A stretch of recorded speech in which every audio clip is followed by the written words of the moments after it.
नमस्कार दोस्तों, स्वागत है आपका वीके न्यूज में। खबर है कर्नाटक से, जहां पर मुजराई विभाग ने दावे के मुताबिक अपने उस आदेश को वापस ले लिया है जिसमें कहा यह गया था कि मंदिरों के विकास कार्य को रोकने की कोशिश की गई और इसे लेकर बाकायदा सरकार की तरफ से, कर्नाटक सरकार की तरफ से सफाई भी आई है। आदेश जो आया था उसमें कहा गया था कि राज्य के स्वामित्व वाले मंदिरों को विकास कार्यों के लिए पैसे देने से रोक दिया गया था। तो ये बड़ी अपडेट थी, लेकिन अब इसे वापस ले लिया गया है। हालांकि बीजेपी ने हमला बोला था और विरोध प्रदर्शन करने की चेतावनी दी थी, जिसके बाद इसे वापस लिया गया है। इसके अलावा जो हिंदू संगठन है उन्होंने भी इसे हिंदू विरोधी करार दिया था, लेकिन अब इसे लेकर आर रामलिंगा रेड्डी की सफाई भी आई है। उन्होंने कहा है कि सरकार का कभी भी मंदिरों में विकास कार्य रोकने का इरादा नहीं था और उसने केवल चल रहे विकास कार्यों पर एक रिपोर्ट भर मांगी थी। हालांकि मीडिया रिपोर्ट्स के हवाले से खबर है कि मुजराई विभाग ने 14 अगस्त को एक आदेश जारी किया था। उसमें विभाग ने सभी उपायुक्तों और जिला अधिकारियों को सरकार के दायरे में आने वाले मंदिरों में चल रहे विकास कार्यों को रोकने के लिए कहा था। तो यह भी अपडेट थी, लेकिन अब जब इस पर विवाद बढ़ा, रामलिंगा रेड्डी ने कहा है कि आदेश वापस ले लिया गया है। तो सर, किस तरीके से देखते हैं, कर्नाटक में जब चुनाव हुए तो तमाम तरीके की बातें की गई, लेकिन अब जब आपने पहले आदेश जारी किया कि जो निर्माण का कार्य है, जो नवीनीकरण का कार्य है, उसको अब रोकें, और अब आप इस तरीके से यू टर्न ले रहे हैं, तो कहीं ना कहीं ये चुनाव से प्रभावित है। और ऐसा फैसला ही क्यों करना जिसमें बाद में घूमकर उल्टा वो जो है परेशानी हो? देखिए शेखर, इसके पीछे जो असली खेल है वो ये है कि जितने बड़े वायदे प्रियंका गांधी वाड्रा वहाँ पे कर चुकी हैं, उनको पूरा करने के लिए दबाव है और उतना पैसा है नहीं।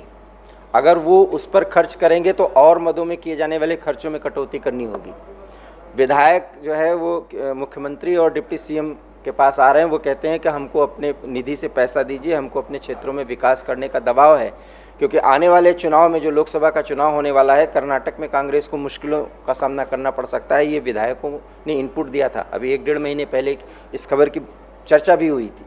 अब उसके बाद इन्होंने ये देखा कि जहाँ जहाँ कटौती की जा सकती है वो की जाए, क्योंकि वो जो 5 वायदे किए हैं प्रियंका गांधी ने, जो फ्री का की रेवड़ियाँ बांटी हैं, उससे कर्नाटक की आर्थिक स्थिति खराब होने जा रही है, खराब होने की शुरुआत भी हो चुकी है। तो इसके कारण से इन्होंने देखा होगा कि जो राज्य के द्वारा संचालित हो रहे हैं वहाँ के जो विकास कार्य, क्योंकि भारतीय जनता पार्टी की जब सरकार थी तो उस विकास पर ज़्यादा जोर दिया गया। आप देख ही रहे होंगे, भारतीय जनता पार्टी की सरकार जहाँ है वो इसको धर्म पर्यटन के तौर पर लेती है, और इसी तरह से कई विकास कार्य किए गए, आप पूरे देश में देख सकते हैं।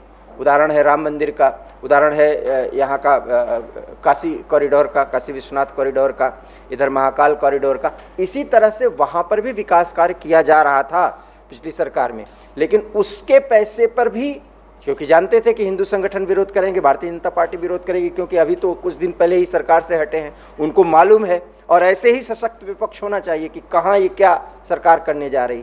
तो इस पे इन्होंने रोक लगाने की कोशिश की, लगा नहीं पाए क्योंकि विरोध बहुत तगड़ा हो जाता। लेकिन असली खेल ये है कि इनके पास पैसे की कमी नहीं है, क्योंकि वो जो वायदे किए हैं, उस वायदे को पूरा करने के लिए 35,000 करोड़ से अधिक का खर्चा आएगा।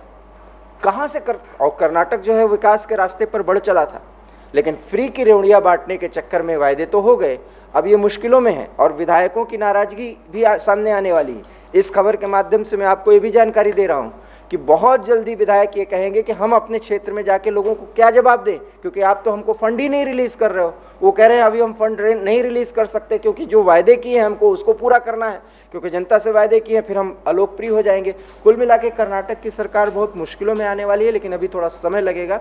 2024 तक उसकी कलई खुल भी जाएगी जब लोकसभा का चुनाव आएगा। ऐसे में मंदिर का ये जो रेनोवेशन का कार्य चल रहा था, या जो विकास कार्य वहाँ संचालित हो रहे थे, इस पर इन्होंने नज़र गड़ाई थी कि इस पर भी रोक लगाई जाए, बट वो सफल नहीं हो पाए।